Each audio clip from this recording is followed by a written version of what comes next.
खेळाच्या मैदानातील माती उत्खननाची चौकशी करा. जितेंद्रकुमार इंदिस यांची तहसीलदार उमेश पाटील यांच्याकडे मागणी. ठाणे महापालिकेनं आरक्षित केलेल्या खेळाच्या मैदानातील मातीचं उत्खनन कोणाच्या परवानगीनं कशासाठी करण्यात आली, उत्खनन केलेल्या मातीची रॉयल्टी कोणी घेतली याची चौकशी करण्याची मागणी जितेंद्रकुमार इंदिसे यांनी तहसीलदार उमेश पाटील यांच्याकडे केली आहे. वर्तकनगर येथील जानकादेवी मंदिरालगत भूखंडावरील खेळाचं मैदान म्हणून आरक्षित करण्यात आलं आहे. या जागेचा TDR हिरानंदिनी प्रॉपर्टीजला देण्यात आला असून काही काळानंतर या जागेच्या सातबाऱ्यावरून ठाणे महापालिकेचं नाव हटवण्यात आल्याची माहिती पालिकेच्या अधिकाऱ्यांना नव्हती. त्यानंतर जागे झालेल्या ठाणे महापालिकेच्या विधी विभागानं ठाण्याचे उपविभागीय अधिकारी, मंडल अधिकारी आणि अप्पर जिल्हाधिकारी यांच्या विरोधात कोकण विभागीय आयुक्तालयातील उपविभागीय अधिकारी कॅस्पर ऑगस्टिन यांच्याकडे लेखी तक्रार केली.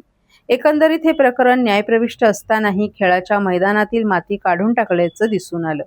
मुलांना खेळण्यासाठी माती काढून तिथे मैदानाचं सपाटीकरण करण्यात येत असल्याचा समज होता. परंतु त्या ठिकाणी कामावर लक्ष ठेवणाऱ्या व्यक्तीनं लिटिल फ्लॉवर हायस्कूलचे फादर जॉन अल्मेडा आणि अवर्स लेडी मर्सी चर्चतर्फे करण्यात येत आहे.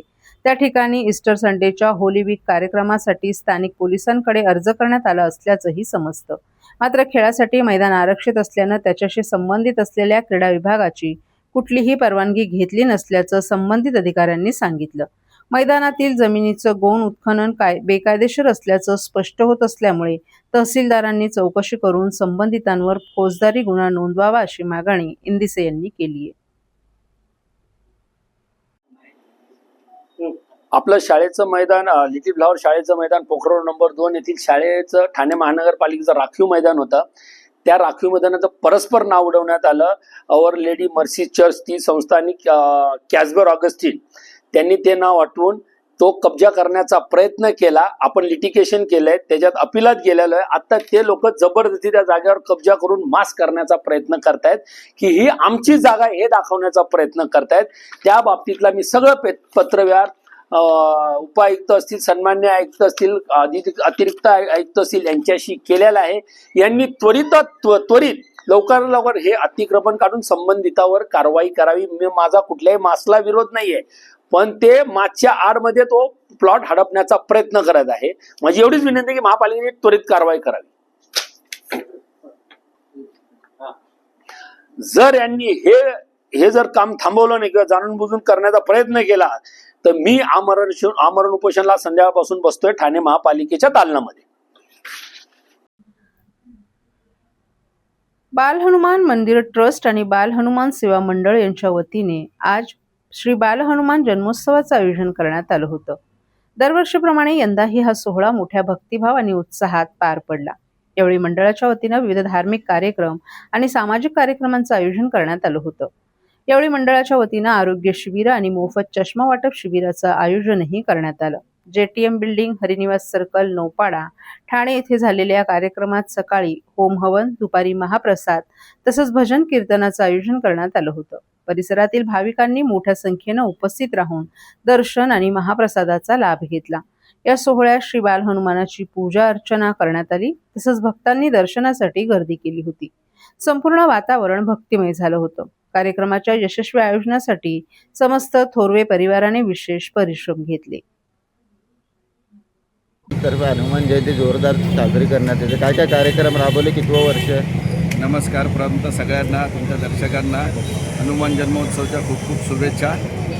हे आमचं 1982 साली आमच्या वडिलांनी स्थापन केलेलं मंदिर आहे. आता आमचं 2024ला याचा जीर्णोद्धार केलं होतं. दरवर्षीप्रमाणे याही वर्षी आम्ही हनुमान जयंतीचा उत्सव साजरा केलेला आहे.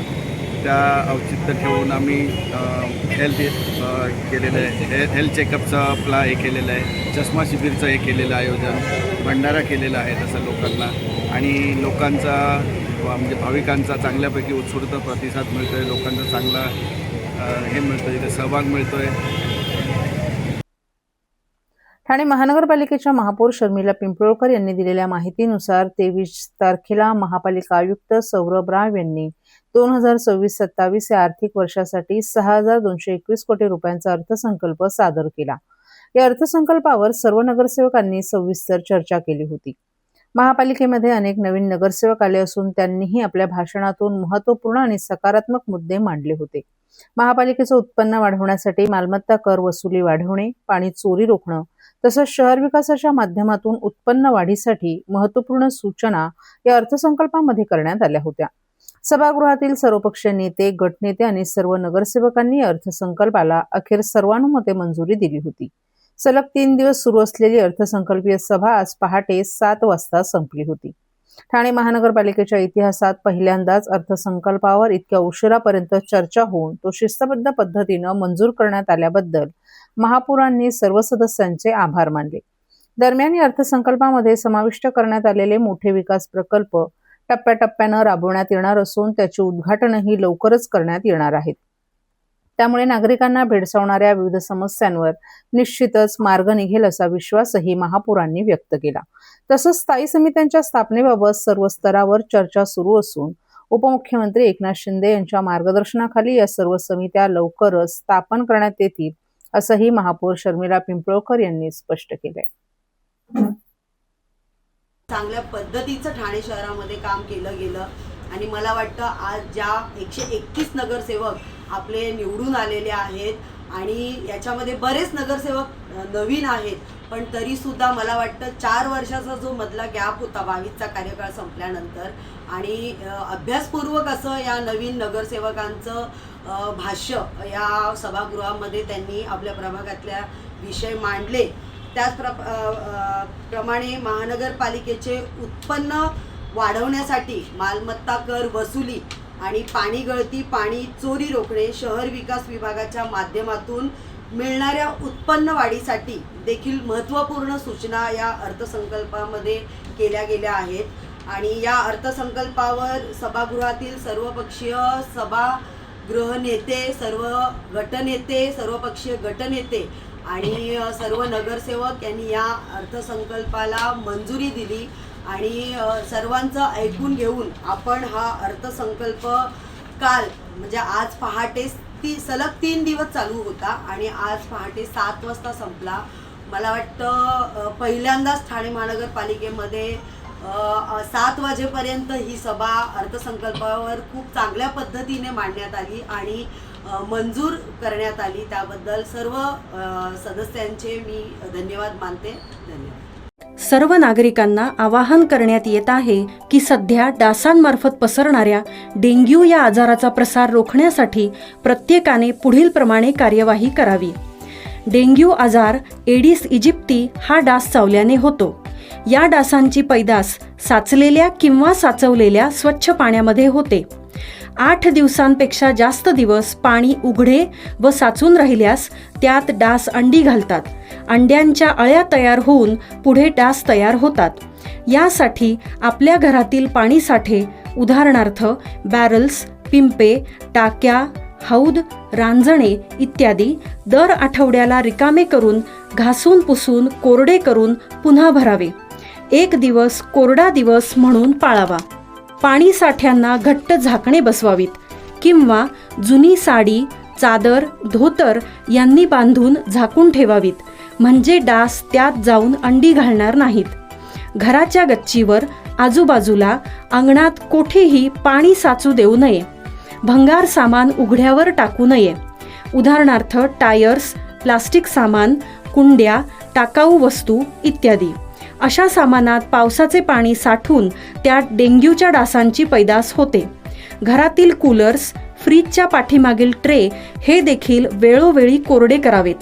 लक्षात ठेवा, नुसत्या फवारणीने डास घनता कमी होत नाही, तर त्यासाठी डास पैदास ठिकाणे नष्ट करणे ही आपल्या सर्वांची जबाबदारी आहे. कोणताही ताप अंगावर न काढता जवळच्या शासकीय रुग्णालयात मोफत औषधोपचार घ्या. अशा प्रकारे नागरिकांनी सहकार्य केल्यास डेंग्यूचा प्रसार रोखणे सहज शक्य आहे.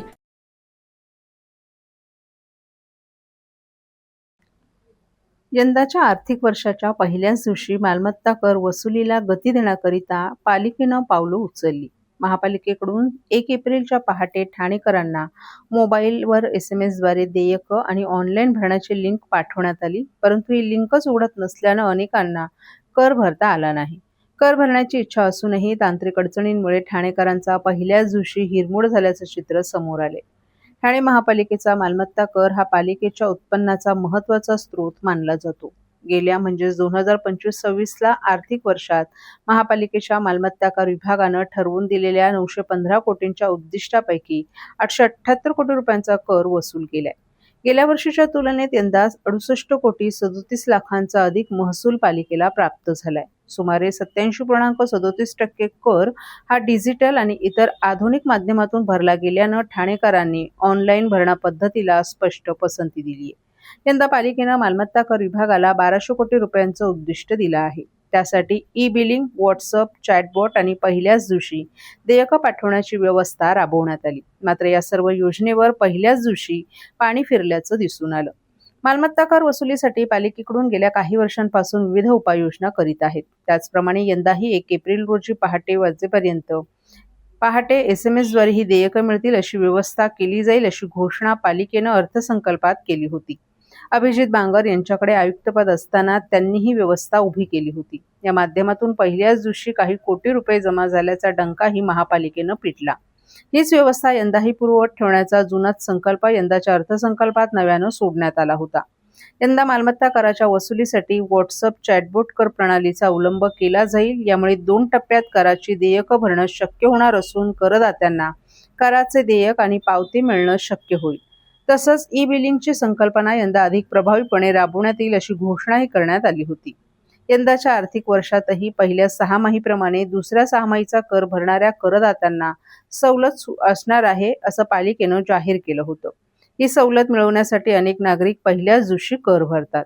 महापालिकेकडून 1 एप्रिलच्या पहाटे ठाणेकरांना मोबाईलवर SMS-द्वारे देयकं आणि ऑनलाईन भरण्याची लिंक पाठवण्यात आली. परंतु ही लिंक उघडत नसल्यानं अनेकांना कर भरता आला नाही अशा तक्रारीही पुढे आल्यात. कर भरण्याची इच्छा असूनही तांत्रिक अडचणींमुळे ठाणेकरांचा पहिल्याच दिवशी हिरमोड झाल्याचं चित्र समोर आलं.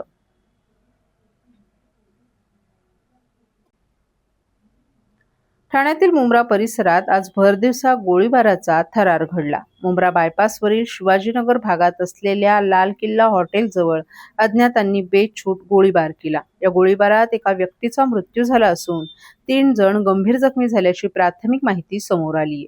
या घटनेमुळे परिसरात दहशतीचं वातावरण निर्माण झालं असून पोलिसांचा मोठा ताफा घटनास्थळी दाखल झालाय. मिळालेल्या माहितीनुसार मुंब्रा बायपास मार्गावर शिवाजीनगर भागात हॉटेल लाल किल्ला आहे.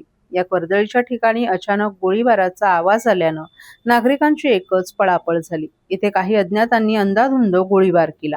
यात एकाचा जागीच मृत्यू झाला तर इतर 3 जण गंभीर जखमी असल्याची माहिती सूत्रांनी दिली आहे. जखमींना तातडीनं जवळच्याच रुग्णालयात उपचारासाठी दाखल करण्यात आलं असून त्यांची प्रकृती चिंताजनक असल्याचंही समजतं. हा गोळीबार नेमका कोणत्या कारणातून झाला याचं अधिकृत कारण अद्याप समोर आलं नाही. मात्र घटनास्थळावरील प्रत्यक्षदर्शींनी दिलेल्या प्राथमिक माहितीनुसार हा प्रकार गँगवॉरमधून घडला असण्याची शक्यता वर्तवण्यात येत आहे. मुंब्रा परिसरात गेल्या काही दिवसांपासून गुन्हेगारी टोळ्यांमध्ये धुसफूस सुरू असल्याची चर्चा होती. त्याचाच हा परिणाम असावा असा संशय व्यक्त केला जात आहे. घटनेची माहिती मिळताच मुंब्रा पोलीस ठाण्यातील वरिष्ठ अधिकारी आणि कर्मचाऱ्यांनी घटनास्थळी धाव घेतली. आरोपींच्या शोधासाठी पोलिसांची पथकं रवाना करण्यात आली आहेत. घटनास्थळावरील CCTV फुटेजची तपासणी केली जात आहे. भरदिवसा अशा प्रकारे गोळीबार झाल्यानं परिसरात खळबळ उडाली असून या घटनेचा पुढील तपास सुरू आहे.